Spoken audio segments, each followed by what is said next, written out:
নমস্কার বন্ধুরা, বেঙ্গলি ডায়েরিজের একটি ব্লগে আপনাদের সবাইকে স্বাগতম। আমি রত্না দাস আপনাদের সামনে আরেকটি ব্লগ নিয়ে হাজির হয়েছি। আজকে আমি বানাবো চিংড়ি মাছের কালিয়া।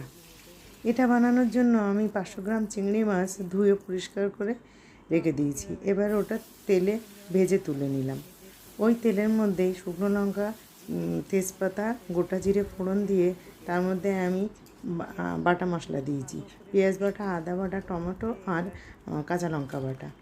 তারপর আমি সমস্ত গুঁড়ো মশলা জলে গুলে নিয়ে তেলে দিয়ে দিয়েছি। এবার ওটাকেও ভালো করে কষিয়ে নিয়ে গরম জল করে রেখেছিলাম, এবার গরম জলটা দিয়ে দিয়েছি। তারপর জলটা ফুটে উঠলে তার মধ্যে চিংড়ি মাছ দিয়ে দিয়েছি।